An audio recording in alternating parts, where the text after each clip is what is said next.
Saudara, putusan MK yang membolehkan kepala daerah berusia di bawah 40 tahun mengikuti Pilpres jadi polemik. Ada yang pro, ada pula yang kontra. Ya, dan berikutnya bahasannya dalam diskusi bersama Solastika Silvia.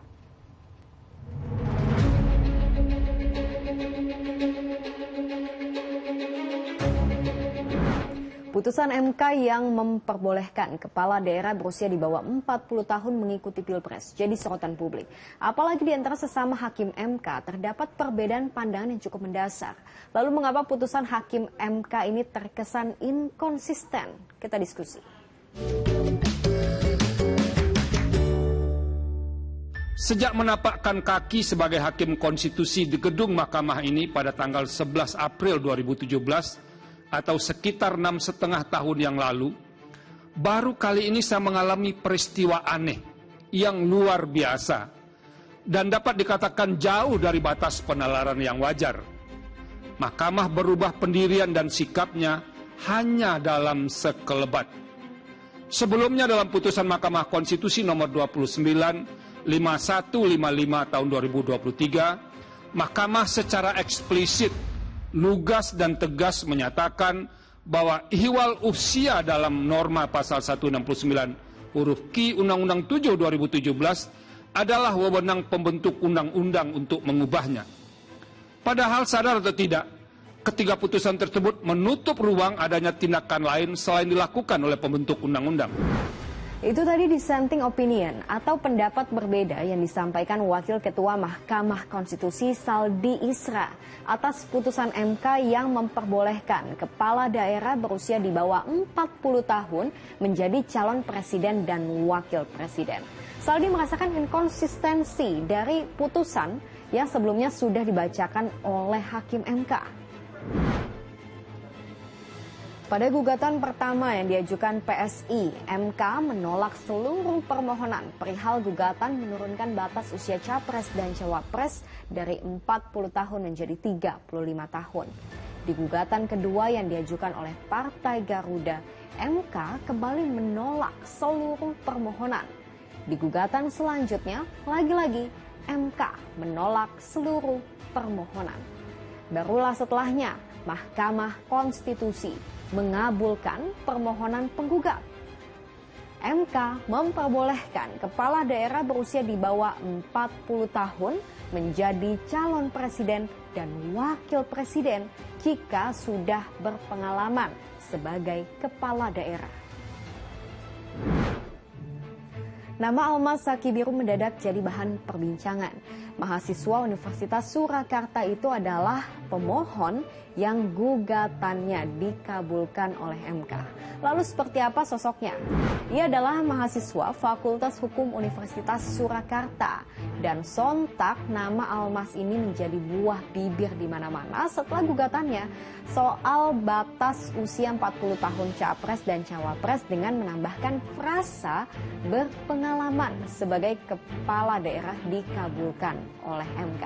Nah, Almas Zaki Biru ini adalah anak dari Koordinator Masyarakat Anti Korupsi Indonesia atau MAKI, Boyamin Saiman, yang menyebut gugatannya didasari oleh keresahannya melihat sosok pemimpin daerah yang tidak dapat maju dalam kontestasi Pilpres karena keterbatasan usia.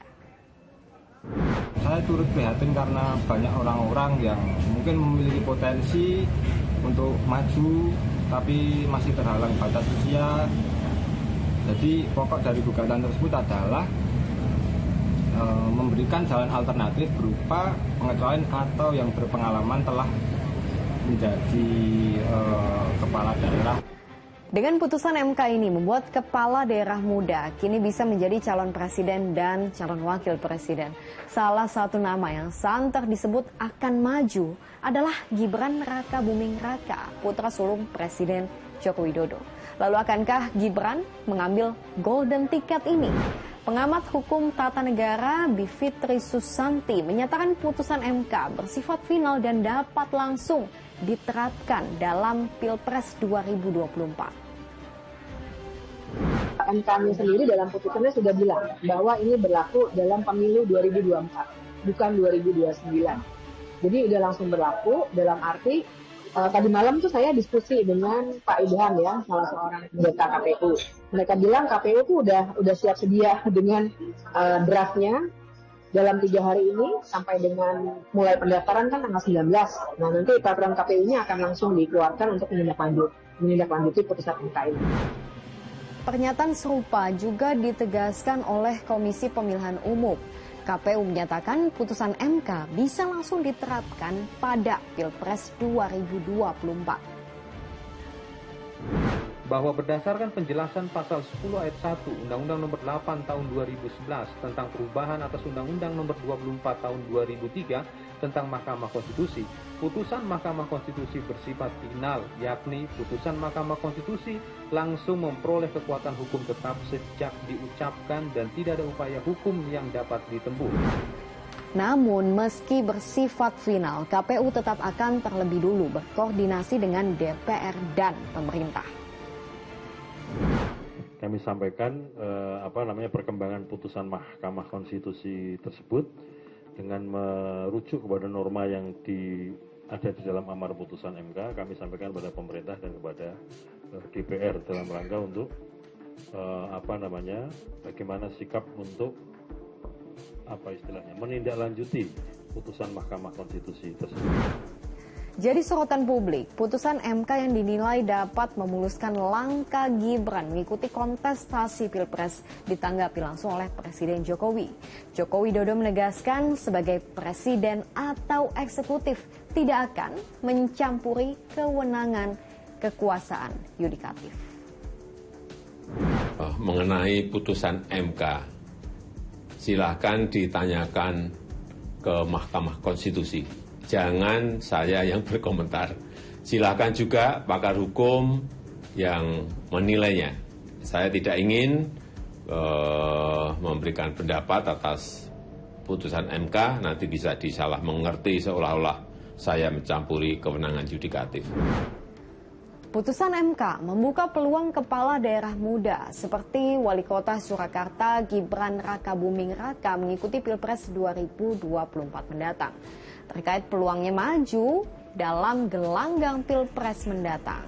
Ini kata Gibran. Tunggu pertemuan saya besok dengan para pimpinan partai PDI Perjuangan. Kalau melihat peluang sekarang dan kondisi situasi terkini, peluang perubahan aturan jadi cawapres, perubahan konstelasi politik akan mengambil momentum itu untuk cawapres atau tetap akan wali kota dan gubernur? Saya santai saja. Jangan fokus ke sana saja. Itu loh tadi saya sebutkan bupati, wali kota, banyak banget. Berbekal putusan MK, langkah politik Gibran kini dinanti. Setelah Anies memilih Caimin jadi pasangannya, kini tersisa Prabowo Subianto dan Ganjar Pranowo yang sama-sama belum menentukan bakal calon wakil presidennya. Gibran mungkin saja jadi incaran keduanya. Menurut kamu gimana? Lanjut diskusi di kolom komentar.